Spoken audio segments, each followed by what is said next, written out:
नमस्कार, मैं हूं सुधीर चौधरी और ब्लैक एंड व्हाइट में आपका स्वागत है। आज हम सबसे पहले होली और रमजान के मौके पर हिंदू और मुसलमानों के बहिष्कारों का विश्लेषण करेंगे और आपको बताएंगे कि क्या अब भारत में रहने वाले हिंदू और मुसलमानों के रिश्ते भारत और पाकिस्तान जैसे हो गए हैं। भोपाल में रमजान के मौके पर कुछ मुस्लिम संगठनों ने अपील की है कि मुसलमान हिंदू दुकानदारों से सामान ना खरीदें। इसी तरह मथुरा में कुछ हिंदू संगठनों ने होली पर मुस्लिम दुकानदारों से खरीदारी न करने की अपील की है। आज हम बहिष्कार वर्सेस बहिष्कार की इस लड़ाई में आपको यह बताएंगे कि आम हिंदू और देश का आम मुसलमान बहिष्कार के इन ठेकेदारों की बात को कितना मानता है। हमारे देश के हिंदू और मुसलमान इस तरह के बहिष्कारों को मानते भी हैं या नहीं। इसके बाद आपको हमारे देश के बड़े बड़े विपक्षी दलों से और उनके नेताओं से मिलवाएंगे जो महाकुंभ की तो आलोचना करते हैं लेकिन रमजान पर मुबारकबाद देते हैं। आज हम आपको वो राजनीतिक गणित भी समझाएंगे जिसकी वजह से कांग्रेस को राम मंदिर और महाकुंभ का बहिष्कार करने से नुकसान नहीं बल्कि फायदा ही होता है। और इसके बाद आपको मायावती के परिवार के झगड़े की इनसाइड स्टोरी दिखाएंगे और बताएंगे कि मायावती ने अपने लाडले भतीजे आकाश आनंद को पार्टी से क्यों निकाल दिया। और आखिर में आपको प्रधानमंत्री मोदी की वाइल्ड लाइफ सफारी की तस्वीरें दिखाएंगे। लेकिन आज सबसे पहले हम सांप्रदायिक बहिष्कार का एक विस्तृत ब्लैक एंड व्हाइट विश्लेषण करेंगे और आपको यह दिखाएंगे कि क्या अब भारत के हिंदू और मुसलमानों के बीच सौहार्द खत्म हो गया है। यह एक बहुत बड़ा प्रश्न है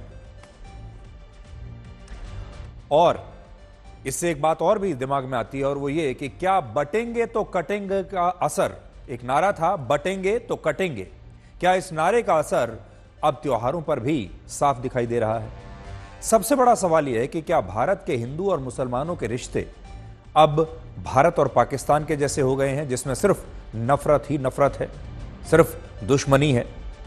अब जो तस्वीर आप देखेंगे ये मध्य प्रदेश के भोपाल से है जहां व्हाट्सएप और सोशल मीडिया प्लेटफॉर्म्स पर लोगों से यह अपील की जा रही है कि वो रमजान के मौके पर हिंदू दुकानों से, हिंदू दुकानदारों से कोई सामान ना खरीदे। लोगों के मोबाइल फोन पर जो मैसेज भेजे गए हैं उनमें लिखा है कि हिंदू काफिर होते हैं, चाहे वो आपके पड़ोसी हों, दोस्त हों या आपका कोई जानने वाला हो। किसी भी हालत में हिंदुओं की दुकानों से खरीदारी ना करें और मुस्लिम भाईचारे को बढ़ावा दें।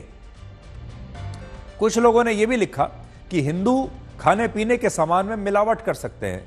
हिंदू दुकानदार जो हैं वो खाने पीने के सामान में मिलावट कर सकते हैं और इसमें अपना यूरिन तक मिला सकते हैं, इसलिए रमजान की खरीदारी हिंदुओं की दुकानों से ना करें। यहां विरोधाभास यह है कि जब हिंदू पक्ष मुसलमानों पर खाने में थूक मिलाने का आरोप लगाता है तो हिंदू पक्ष की बड़ी आलोचना होती है। यह कहा जाता है कि कुछ हिंदू मुसलमानों के खिलाफ दुष्प्रचार कर रहे हैं, लेकिन यही बातें लगभग वैसे ही आरोप आज जब मुस्लिम समुदाय के लोग हिंदुओं पर लगा रहे हैं तो इस पर बिल्कुल सन्नाटा छाया हुआ है। देश में आज तक कभी कोई ऐसा मामला दर्ज नहीं हुआ जिसमें हिंदुओं ने रमजान के मौके पर खाने पीने के सामान में कभी कोई मिलावट की हो। आज तक यह सुनने में नहीं आया। भारत के हिंदू कितने सहनशील हैं यह पूरी दुनिया महाकुंभ के दौरान देख चुकी है।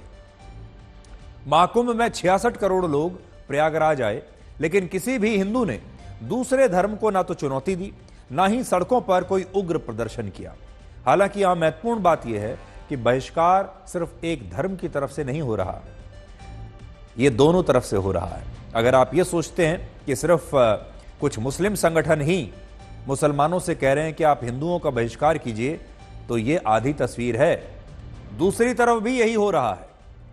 मथुरा में कुछ हिंदू संगठनों ने यह मांग की है कि होली के त्योहार पर मुस्लिम कारोबारियों का बहिष्कार होना चाहिए और होली के किसी भी उत्सव में मुसलमानों के शामिल होने पर पाबंदी लगनी चाहिए। यह मथुरा में हो रहा है। इससे पहले महाकुंभ में भी मुस्लिम कारोबारियों का बहिष्कार हुआ था और दिवाली के त्योहार पर भी शहरों में ऐसे बैनर लगाए गए थे जिन पर लिखा था कि दिवाली की खरीदारी हिंदुओं की दुकानों से ही कीजिए। इसी तरह की एक और खबर गुजरात के वडोदरा से आई है जहां नगर निगम ने रमजान के महीने में मुस्लिम बच्चों के लिए स्कूलों के समय को बदल दिया है और कहा है कि जिस स्कूल में मुस्लिम छात्रों की संख्या ज्यादा है वहां उन्हें स्कूल आने के समय में कुछ देर की छूट दी जाएगी। अब हिंदू संगठन इस फैसले का भी विरोध कर रहे हैं और उनका कहना है कि भारत पाकिस्तान या बांग्लादेश नहीं है, यह भारत है जहां इस तरह के फैसले लागू किए जा रहे हैं। ये लोग भारत को पाकिस्तान या बांग्लादेश बनाने पर तुले हैं। पिछले साल नवरात्रि के मौके पर हरियाणा सरकार ने भी हिंदू छात्रों के लिए स्कूलों के समय को बदल दिया था और कहा था कि वो दुर्गा अष्टमी के दिन 2 घंटे देर से स्कूल आ सकते हैं, लेकिन तब इस पर कोई विवाद नहीं हुआ। लेकिन गुजरात में जब मुस्लिम बच्चों के लिए यह छूट दी जा रही है तो अब इस पर हंगामा हो रहा है। हमारा सवाल सिर्फ इतना सा है कि जब नवरात्रि पर हिंदू छात्रों के लिए स्कूलों का समय बदल सकता है तो रमजान पर भी मुस्लिम बच्चों के लिए स्कूल का समय क्यों नहीं बदला जा सकता। इन खबरों को देखकर ऐसा लगता है कि अब देश में असहनशीलता बढ़ रही है और हिंदू और मुसलमान एक दूसरे का बहिष्कार कर रहे हैं। लेकिन क्या वाकई ऐसा है?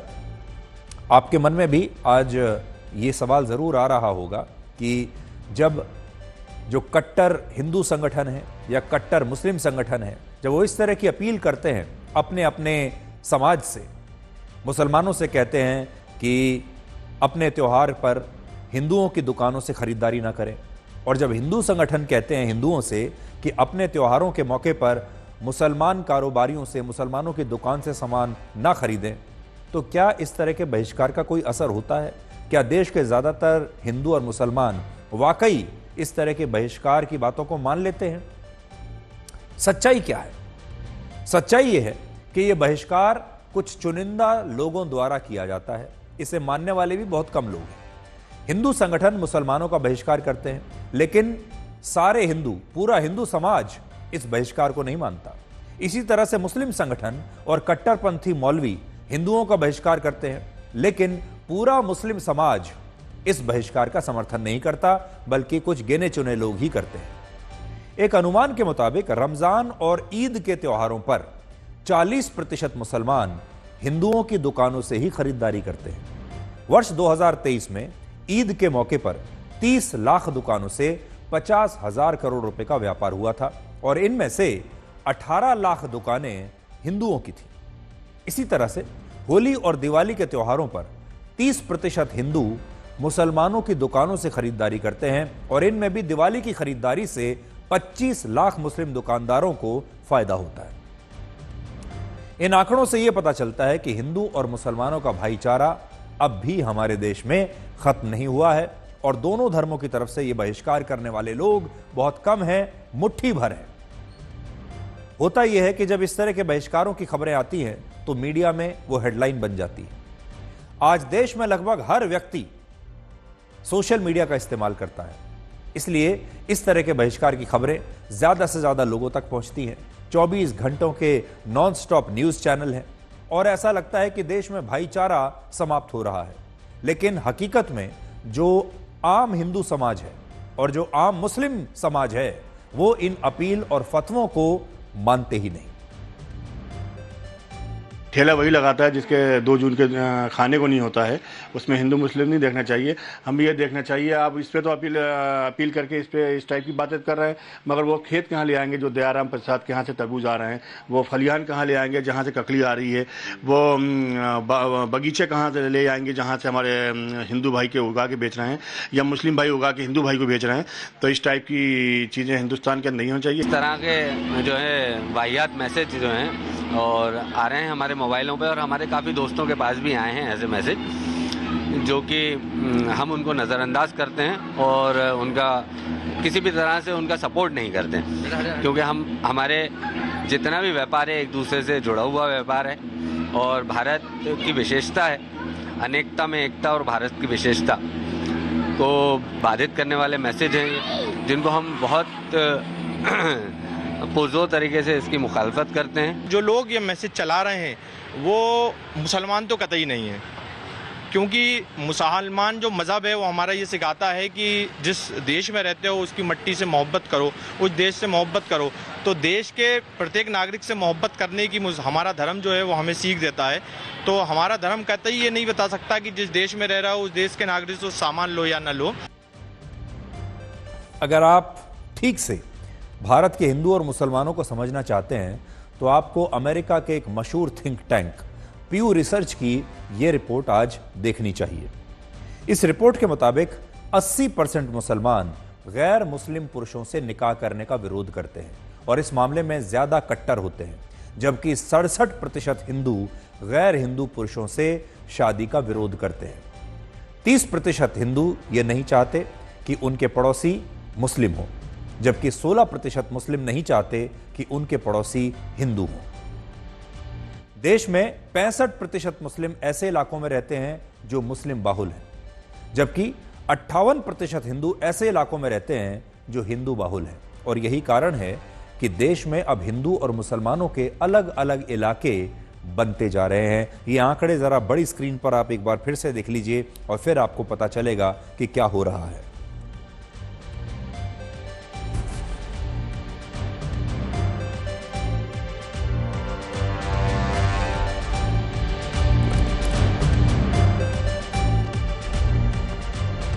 तो यहां आप देख सकते हैं ये जो आंकड़ा है, ये आंकड़ा अपने आप में आपको ये बता रहा है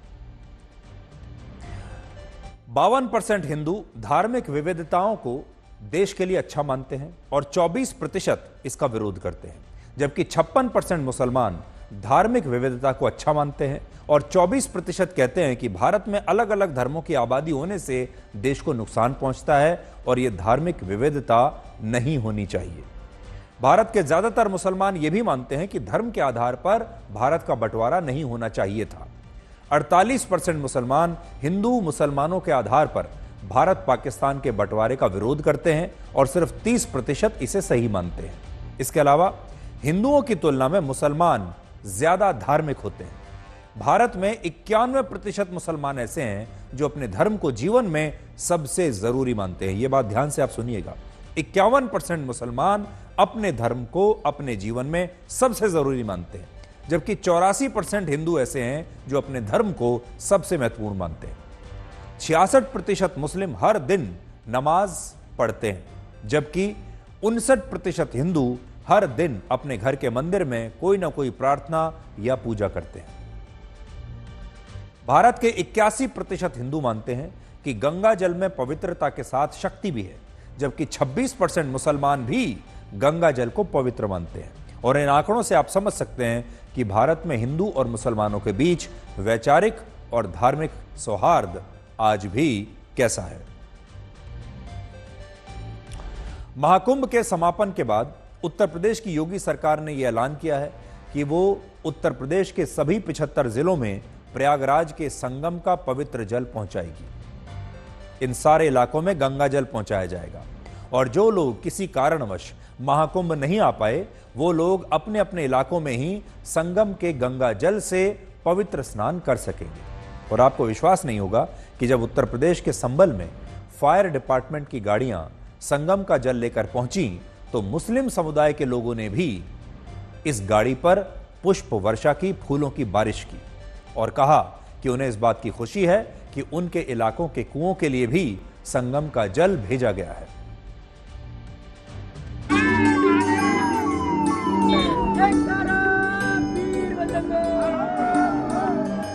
त्रिवेणी का जल जब संभल पहुंचा तो फूलों से उसका स्वागत किया गया। वैसे तो त्रिवेणी का महत्व केवल सनातन धर्म में है, लेकिन संभल में त्रिवेणी का जल हिंदू मुस्लिम सद्भावना का प्रतीक बन गया।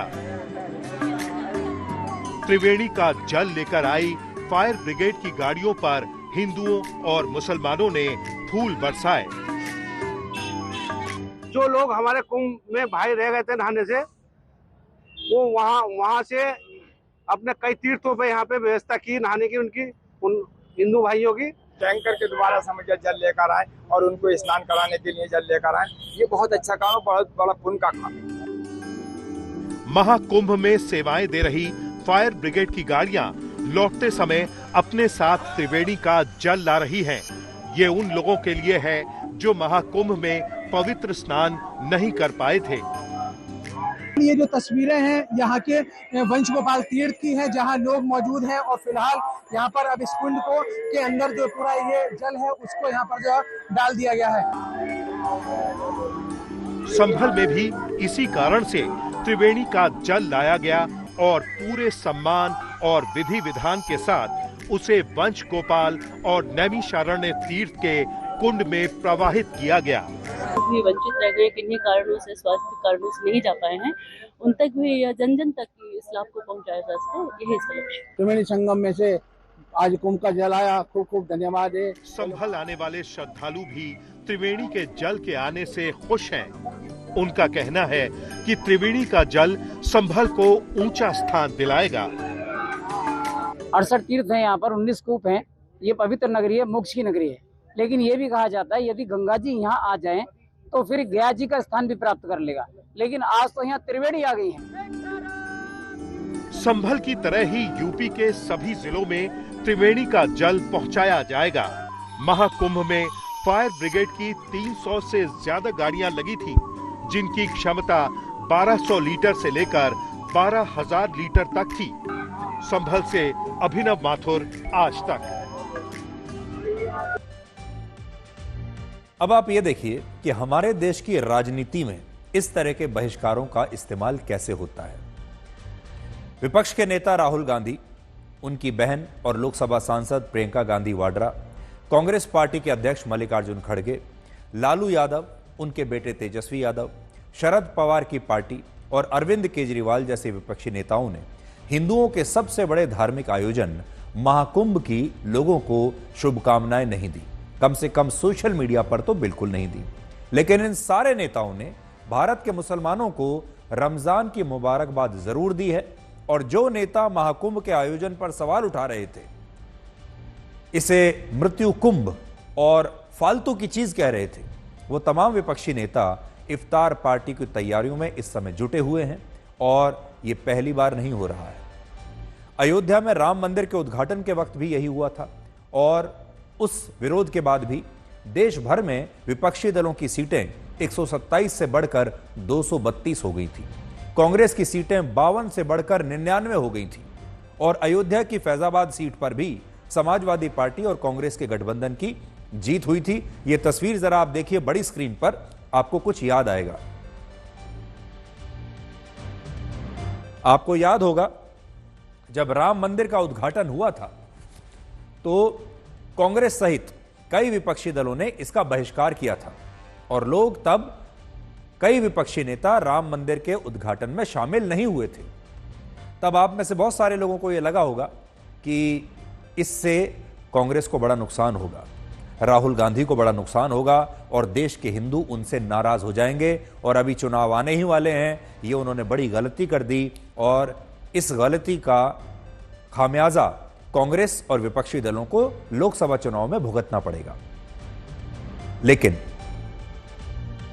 चुनावों के नतीजों से विपक्षी दलों को यह समझ में आया कि जब राम मंदिर का बहिष्कार करके भी उनके वोट और बढ़ सकते हैं, उनकी सीट और ज्यादा बढ़ सकती हैं, तो उन्हें महाकुंभ में शामिल होने या भारत के हिंदुओं को महाकुंभ की शुभकामनाएं देने की कोई आवश्यकता नहीं है। और यही कारण है कि आज आपको बहुत सारे ऐसे नेता मिल जाएंगे जिन्होंने महाकुंभ का विरोध किया था, लेकिन अब वो सारे नेता इफ्तार पार्टियों का आयोजन कर रहे हैं। तो ऐसा क्यों है कि जब एक बड़ी पार्टी का नेता महाकुंभ जैसे धार्मिक आयोजन की आलोचना कर देता है या उसका बहिष्कार करता है, राम मंदिर का बहिष्कार कर देता है, तो भी इस देश के हिंदू उससे नाराज नहीं होते और चुनाव में भी उन्हें कोई नुकसान नहीं होता। इस राजनीति के पीछे असल में वोट बैंक की एक पूरी रणनीति छिपी हुई है, गणित है।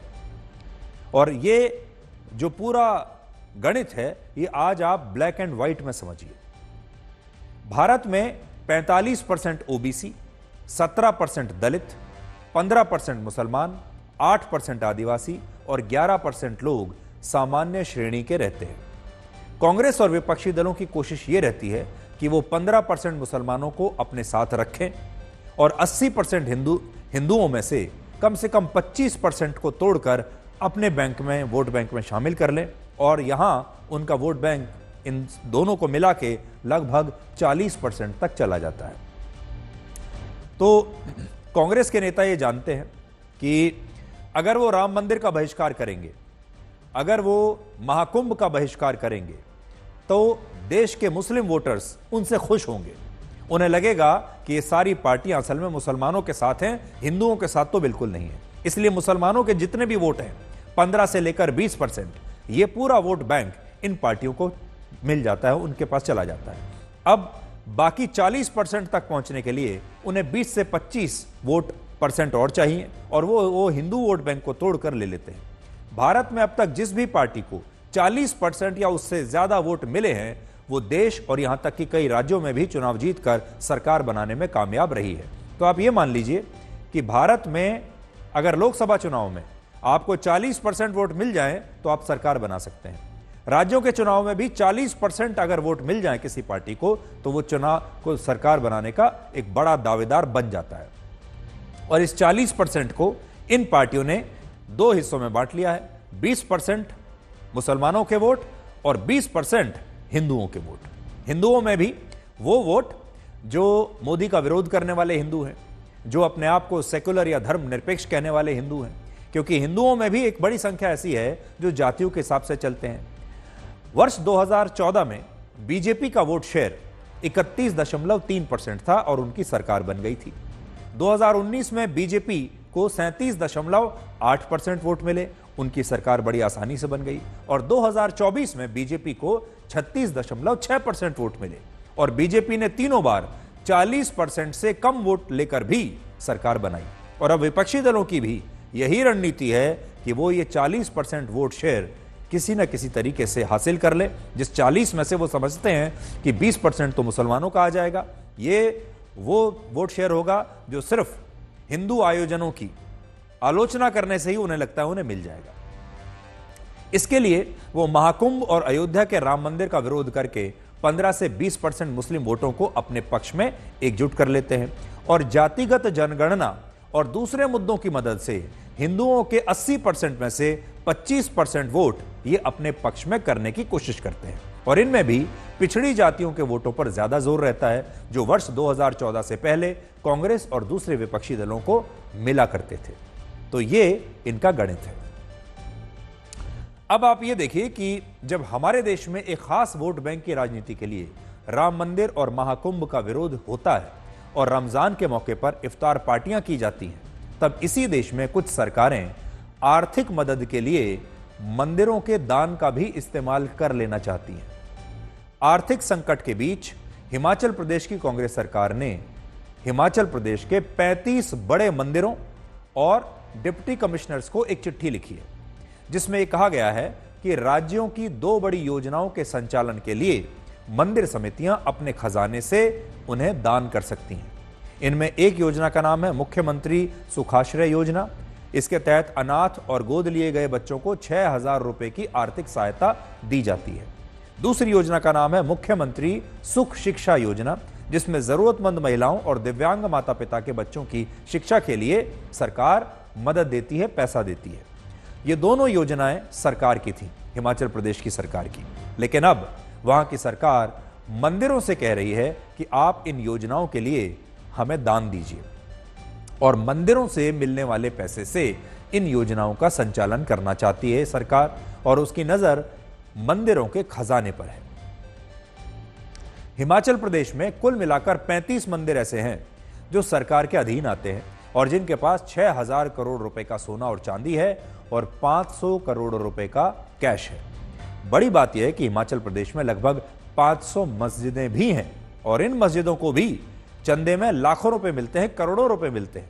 लेकिन इन मस्जिदों से राज्य सरकार कोई पैसा नहीं लेती और असल में ये पूरे देश में होता है। भारत में मस्जिदों को जो चंदा मिलता है उस पर सरकार का कोई कंट्रोल नहीं होता। किसी भी राज्य की सरकार ये नहीं कह सकती कि वो मस्जिदों को होने वाली आमदनी का कुछ हिस्सा विकास के काम पर खर्च करेगी।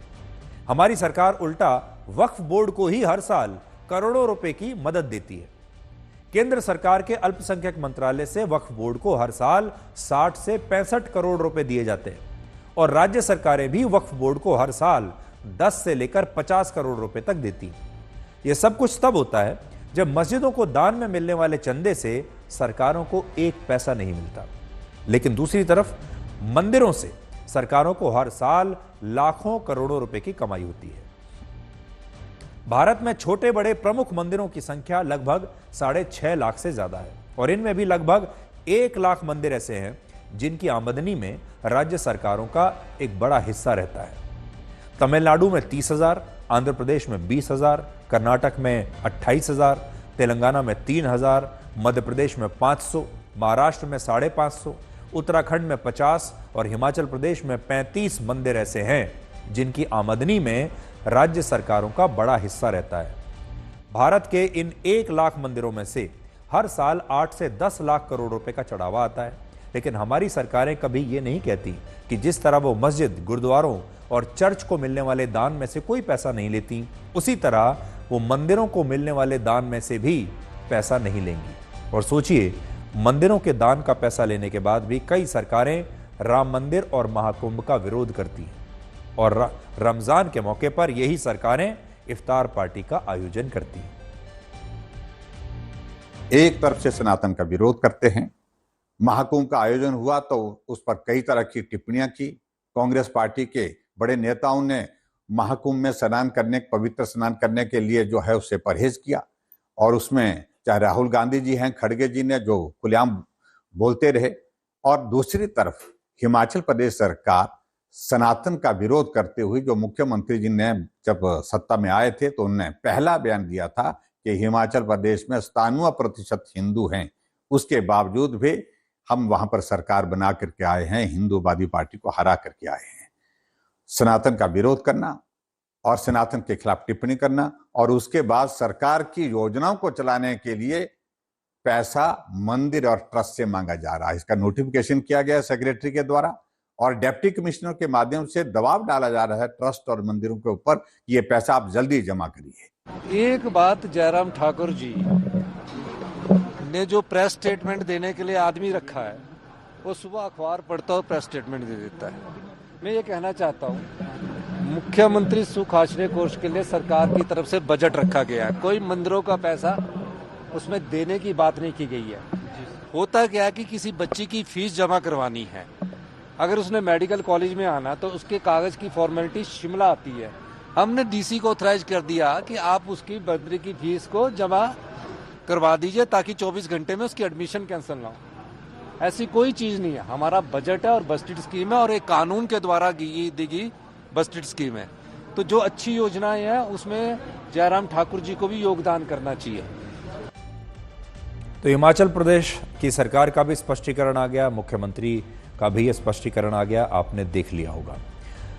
कांग्रेस देश में अर्थव्यवस्था के मुद्दे पर सबसे ज्यादा राजनीति करती है, लेकिन जिस 75 लाख की आबादी वाले हिमाचल प्रदेश में उसकी सरकार है, वहां सरकार पर कुल कर्ज 1 लाख करोड़ रुपए का पार पहुंच चुका है और हिमाचल प्रदेश में औसतन हर व्यक्ति पर 1,34,000 करोड़ रुपए का 1,34,000 रुपए का कर्ज है। सोचिए, अगर कांग्रेस हिमाचल प्रदेश जैसे छोटे से राज्य को भी ठीक से चला नहीं पा रही तो वो राहुल गांधी और उनकी पार्टी देश को कैसे चलाएंगे। और कांग्रेस को हिमाचल प्रदेश की आर्थिक स्थिति को अब सुधारना होगा, वरना ये हिमाचल प्रदेश राहुल गांधी के लिए भी एक बड़ी चुनौती बन जाएगा, क्योंकि लोग इसे एक केस स्टडी की तरह लेंगे। अब हम आपको मायावती के परिवार के झगड़े की इनसाइड स्टोरी दिखाएंगे और बताएंगे कि मायावती ने अपने लाडले भतीजे आकाश आनंद को पार्टी से क्यों निकाल दिया। पिछले 11 महीनों में दूसरी बार ऐसा हुआ है जब मायावती ने यह कहा है कि आकाश आनंद बहुजन समाज पार्टी में उनके उत्तराधिकारी नहीं होंगे। आपको याद होगा, लोकसभा चुनाव से ठीक पहले मई 2024 में जब लोकसभा चुनावों के दौरान मायावती ने आकाश आनंद को उनके सभी पदों से हटा दिया था, तब इसका कारण आकाश आनंद के कुछ विवादास्पद बयान थे जिसमें उन्होंने पार्टी लाइन से अलग हटकर बात की थी। लेकिन इस बार मायावती के फैसले के पीछे उनके परिवार का ही झगड़ा है। मायावती ने 2 मार्च को आकाश आनंद को पार्टी के सभी पदों से हटाया था और कहा था कि उनके जीते जी और आखिरी सांस तक अब बीएसपी में उनका कोई उत्तराधिकारी नहीं होगा। यानी वो आकाश आनंद से इतनी परेशान हो गई, अपने परिवार से भी शायद परेशान हो गई होंगी, इसीलिए उन्होंने कहा कि अब उनका कोई उत्तराधिकारी होगा ही नहीं। और उनके लिए पार्टी और आंदोलन, दलितों का जो आंदोलन है, वो सबसे ऊपर हैं और परिवार और रिश्ते ये बाद में आते हैं।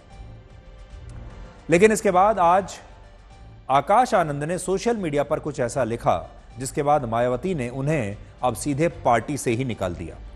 आकाश ने आज सोशल मीडिया पर लिखा था कि बहन जी द्वारा उन्हें पार्टी से निकालना भावनात्मक है और उनकी कठिन परीक्षा है और इसके लिए लड़ाई लंबी रहेगी। मैं आपको पढ़कर सुनाता हूं कि आकाश आनंद ने क्या लिखा। आकाश आनंद, अगर आप देखें अपने डिस्प्ले पिक्चर में, वो बाबा साहब अंबेडकर की फोटो लगाते हैं, अपनी फोटो नहीं लगाते। और उन्होंने लिखा है, आदरणीय बहन कुमारी मायावती जी द्वारा मुझे पार्टी के सभी पदों से मुक्त करने का निर्णय मेरे लिए व्यक्तिगत रूप से भावनात्मक है, लेकिन साथ ही अब एक बड़ी चुनौती भी है। परीक्षा कठिन है और लड़ाई लंबी है। तो कह रहे हैं अब मेरी लड़ाई लंबी है, परीक्षा मेरी कठिन है। कुछ विरोधी दल के लोग ये सोच रहे हैं कि पार्टी के इस फैसले से मेरा राजनीतिक करियर समाप्त हो गया। आगे वो ये कह रहे हैं कि बहुजन मूवमेंट कोई करियर नहीं, बल्कि करोड़ों दलित, शोषित, वंचित और गरीबों के आत्मसम्मान और स्वाभिमान की लड़ाई है। ये एक विचार है, आंदोलन है जिसे दबाया नहीं जा सकता। इस मशाल को जलाए रखने और इसके लिए अपना सब कुछ न्यौछावर करने के लिए लाखों आकाश आनंद हमेशा तैयार है। यानी अपने इस सोशल मीडिया पोस्ट के जरिए वो मायावती को कुछ इशारा करने की कोशिश कर रहे हैं और दिखाने की कोशिश कर रहे हैं कि वो तो एक क्रांति लाना चाहते हैं। और वो ये भी कह रहे हैं कि ये लड़ाई बड़ी लंबी चलेगी और ये उनकी बड़ी कठिन परीक्षा है और ये बड़ी उनके सामने बहुत बड़ी चुनौती है। यानी इसको अगर आप पढ़ेंगे तो आपको ऐसा लगेगा कि उनके भतीजे आकाश आनंद ने हार नहीं मानी है, सरेंडर नहीं किया है, बल्कि वो लड़ना चाहता है, वो चुनौती देना चाहता है और वो अभी नहीं तो बाद में आगे चलकर दलितों का सबसे बड़ा नेता बनना चाहता है, दलितों का उद्धार करना चाहता है और अपने आप को वहीं पर देखता है जहां आज मायावती बैठी। हमें यह भी पता चला कि मायावती को अपने भतीजे की ये बातें अच्छी नहीं लगी और इसीलिए उन्होंने तुरंत उन्हें अब पार्टी से ही निकाल दिया। कल तक तो सिर्फ पद से हटाया था, आज पार्टी से ही निकाल दिया। स्वर्गीय नेता काशीराम के जमाने में बीएसपी को देश में दलितों की सबसे बड़ी पार्टी कहा जाता था और काशीराम ने दिसंबर 2001 में मायावती को अपना उत्तराधिकारी घोषित किया था और उस समय मायावती की उम्र सिर्फ 46 वर्ष थी, जबकि मायावती ने सिर्फ 29 वर्ष की उम्र में अपने भतीजे आकाश आनंद को अपना उत्तराधिकारी घोषित कर दिया था। और इसका कारण सिर्फ फैमिली इंजीनियरिंग थी, जिसमें परिवार को ही पद मिलता है। यानी हो सकता है कि मायावती इस बात से प्रभावित हो गई हो कि वो अपने ही परिवार के, अपने ही खून के किसी सदस्य को, अपने परिवार के सदस्य को जो उनका अपना खून हो, उसे ही अपना उत्तराधिकारी बनाएंगी और यही उनकी सबसे बड़ी गलती थी। अब इसी परिवार में झगड़े के कारण मायावती ने आकाश आनंद, उनकी पत्नी और उनके ससुर से हमेशा के लिए दूरी बना ली है। अब देखिए इसमें आकाश आनंद के ससुर की एंट्री कैसे हो गई और पत्नी की एंट्री कैसे हो गई। इसीलिए हम आपसे कह रहे हैं कि ये जो कलह है ये पारिवारिक कलह है, राजनीतिक नहीं है। आकाश आनंद पर हुई कार्रवाई में उनकी पत्नी प्रज्ञा सिद्धार्थ और प्रज्ञा सिद्धार्थ के पिता यानी आकाश के ससुर अशोक सिद्धार्थ का बहुत बड़ा रोल है और इन दोनों को ही मायावती पसंद नहीं करती। इन दोनों को मायावती ने स्वार्थी बताया है और कहा है कि आकाश आनंद अपने ससुर के प्रभाव में स्वार्थी और अहंकारी हो गए थे, जिसके कारण उन्हें बीएसपी से निकाल दिया गया है। 18 दिन पहले 12 फरवरी को मायावती ने आकाश आनंद के ससुर अशोक सिद्धार्थ और उनके करीबी नितिन सिंह को भी ऐसे ही पार्टी से बाहर कर दिया था और यह एक्शन संगठन में गुटबाजी और अनुशासनहीनता के कारण लिया गया था।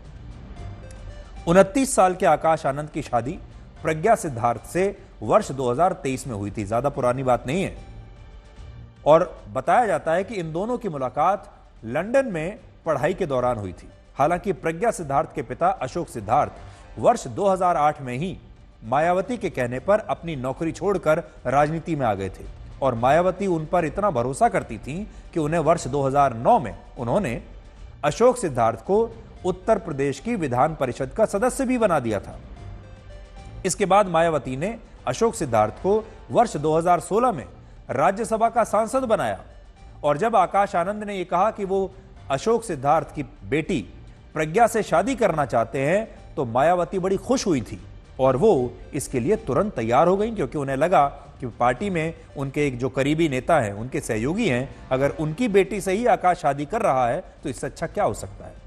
लेकिन इसके बाद जब आकाश आनंद बहुजन समाज पार्टी के नेशनल कोऑर्डिनेटर बन गए और मायावती ने अब उन्हें अपना उत्तराधिकारी घोषित कर दिया, तो ऐसा कहा गया कि आकाश आनंद के फैसलों में उनके ससुर और पत्नी का दखल बढ़ने लगा। यानी आकाश आनंद, उनकी पत्नी और उनके ससुर एक टीम की तरह काम करने लगे और उन्हें अपना उज्जवल भविष्य दिखाई देने लगा और उन्हें ऐसा लगने लगा जैसे वो अपने हिसाब से आगे चलकर पार्टी चलाएंगे, क्योंकि मायावती ये कह चुकी थी कि आकाश आनंद ही उनके उत्तराधिकारी हैं। तो इन सबको यह लगा कि आगे चलकर मायावती की कुर्सी पर आकाश आनंद ही बैठने वाले हैं।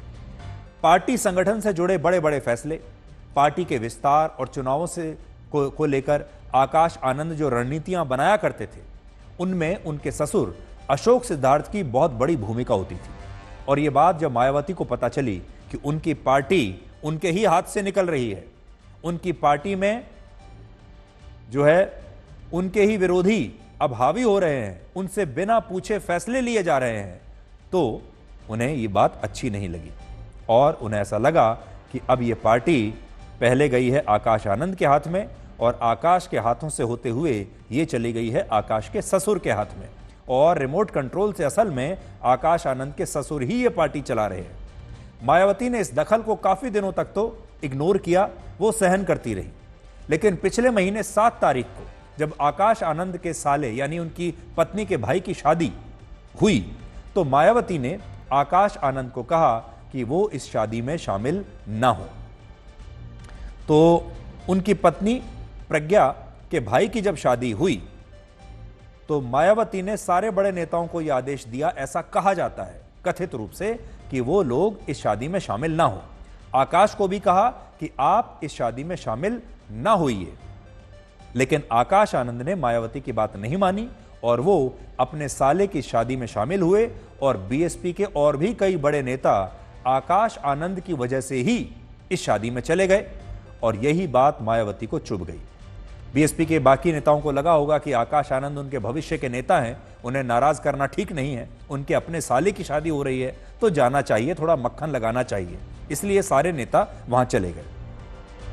मायावती को इससे यह लगने लगा कि उनकी पार्टी को आकाश आनंद के जरिए अशोक सिद्धार्थ ने हाईजैक कर लिया है और अशोक सिद्धार्थ को पार्टी से हटाकर भी कोई फायदा नहीं है, क्योंकि वो अपनी बेटी की मदद से आकाश आनंद को ऐसे ही प्रभावित करते रहेंगे और बीएसपी मायावती के हाथ से निकलकर एक तरीके से अशोक सिद्धार्थ के हाथ में चली जाएगी, ऐसा उन्हें लगा और इसी वजह से उन्होंने ये फैसला लिया। अब आप यहां पर आइए। पहले काशीराम, उन्होंने बीएसपी को इतना मजबूत बनाया कि वो देश भर में दलितों की पहली पसंद बन गई। उसके बाद मायावती ने जी तोड़ मेहनत की और बीएसपी को और ज्यादा मजबूत किया और मायावती ने ग्राउंड पर रहकर काम किया, मायावती ने अनुभव अर्जित किया और भारत के जो दलित हैं वो अपने दिल से मायावती को अपनी नेता मानते हैं, मायावती को अपने परिवार का प्रमुख मानते हैं और आज भी भारत के जो दलित हैं बड़ी संख्या में ऐसे हैं जो मायावती जो कहेंगी वो करने के लिए तैयार हो जाएंगे। लेकिन आपने देखा होगा धीरे धीरे मायावती ने एक बैक सीट लेना शुरू किया। मायावती ने धीरे धीरे, जो चुनाव जब हो रहे थे, लोगों को ऐसा लगा जैसे वो बहुत ज्यादा दिलचस्पी ले नहीं रही हैं और फिर उन्होंने धीरे से आकाश आनंद को अपना उत्तराधिकारी घोषित कर दिया और इसके बाद से ही ये कला शुरू हो गई।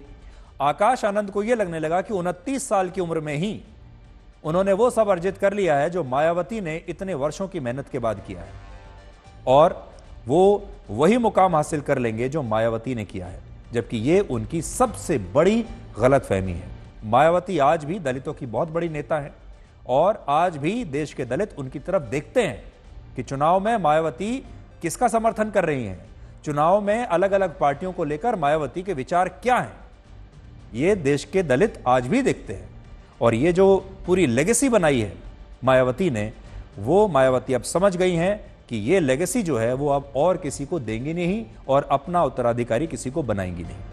इस इनसाइड स्टोरी से समझ में आता है कि मायावती का आकाश आनंद के ऊपर से और अपने परिवार से ही विश्वास खत्म हो गया था और उन्हें आकाश में वो मैच्योरिटी नजर नहीं आ रही थी, जिसके कारण उन्होंने आकाश पर यह कार्रवाई की है।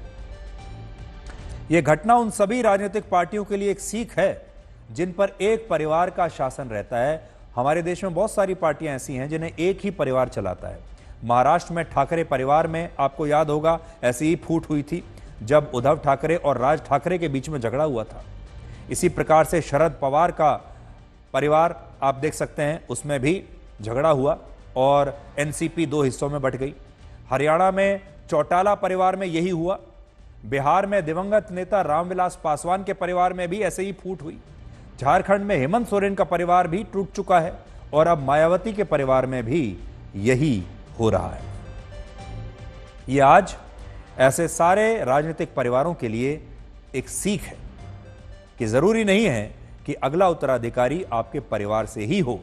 जरूरी नहीं है कि आपके परिवार में अगर कोई पैदा हुआ है उसके अंदर राजनीतिक समझ नहीं है, वो मेहनती नहीं है, परिश्रमी नहीं है, परिपक्वता नहीं है, उसके अंदर नेता बनने की जो खूबियां हैं वो नहीं है, लेकिन उसके बाद भी ज्यादातर राजनीतिक खानदान अपने बच्चों को ही अपना उत्तराधिकारी बना देते हैं और आखिर तक वो बने रहते हैं। इसीलिए आपने देखा होगा एक बड़े नेता का बेटा दूसरा वो उसके बाद पार्टी अध्यक्ष बनता है, एक मुख्यमंत्री के बाद उसका बेटा मुख्यमंत्री बनता है और इसी तरीके से ये सब चलता चला जाता है। लेकिन मायावती ने एक अपवाद किया है और पूरे देश को बताया है कि वो अपने परिवार के सदस्य को कुर्सी पर बैठा भी सकती हैं और फिर हटा भी सकती हैं। आज वर्ल्ड वाइल्ड लाइफ डे है और इस मौके पर प्रधानमंत्री नरेंद्र मोदी आज शेरों को देखने के लिए गिर के जंगल में पहुंचे, शेरों से मिलने के लिए आप ऐसा कह सकते हैं। गुजरात के जूनागढ़ में मौजूद गिर के जंगल एशियाई शेरों के लिए दुनिया का इकलौता प्राकृतिक आवास माना जाता है और प्रधानमंत्री मोदी को वाइल्ड लाइफ फोटोग्राफी का बड़ा शौक है। इसलिए जंगल सफारी में वो अपने साथ अपना DSLR कैमरा भी लेकर गए और अपने कैमरे से उन्होंने बहुत शानदार तस्वीरें ली हैं जो आज हम आपको इस समय आपकी बड़ी स्क्रीन पर दिखाते हैं।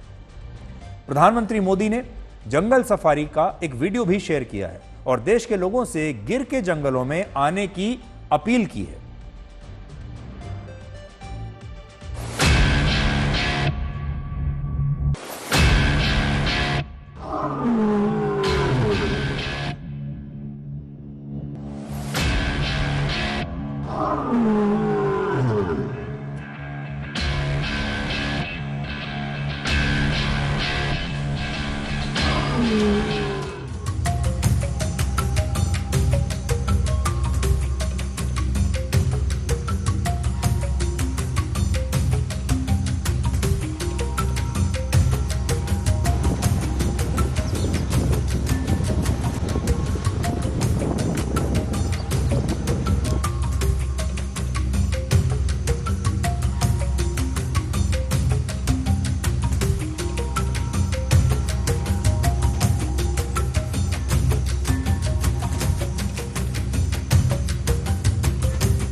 वाइल्ड लाइफ कैमरा और प्रधानमंत्री का एक पुराना रिश्ता रहा है, पुराना कनेक्शन रहा है और हमने कई मौकों पर देखा है कि प्रधानमंत्री मोदी वन्य जीवों की तस्वीरें बड़े शौक से खींचते हैं। 17 सितंबर वर्ष 2022 को भी प्रधानमंत्री नरेंद्र मोदी ने अपना जन्मदिन कूनो नेशनल पार्क में मनाया था और उस दिन उन्होंने नामीबिया से लाए गए 2 चीतों को नेशनल पार्क में छोड़ा था और फिर अपने कैमरे से उनकी तस्वीरें भी ली थी। एशियाई शेरों के लिए मशहूर गिर के विकास के लिए प्रधानमंत्री मोदी कई वर्षों से लगातार काम कर रहे हैं। गुजरात के मुख्यमंत्री रहते हुए भी उन्होंने गिर को लेकर कई बड़े फैसले लिए थे और यही वजह है कि आज गिर के जंगल करीब 30,000 वर्ग किलोमीटर के दायरे में फैले हुए हैं और आज यहां 674 शेर मौजूद हैं और हर साल लाखों पर्यटक यहां शेरों को देखने के लिए आते हैं। लेकिन अब जब देश के लोग और अंतर्राष्ट्रीय स्तर पर भी लोग प्रधानमंत्री मोदी की इन तस्वीरों को देखेंगे तो अब और ज्यादा बड़ी संख्या में लोग यहां पर पहुंचेंगे। वर्ष 2007 में गिर के जंगलों में शेरों का शिकार हुआ था और उस वक्त नरेंद्र मोदी गुजरात के मुख्यमंत्री थे और उन्होंने एक टास्क फोर्स बनाई और इस टास्क फोर्स का मकसद शिकारियों पर कार्रवाई करना था। और 2007 से लेकर आज यानी करीब 18 साल बाद प्रधानमंत्री मोदी गिर के जंगलों में अब आए थे।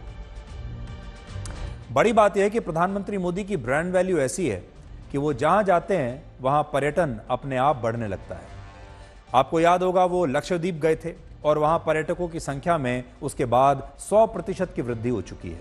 प्रधानमंत्री मोदी उत्तराखंड में जिम कॉर्बेट गए थे, असम के काजीरंगा नेशनल पार्क गए, कूनो नेशनल पार्क भी गए और वहां भी अब पर्यटकों की संख्या तेजी से बढ़ चुकी है।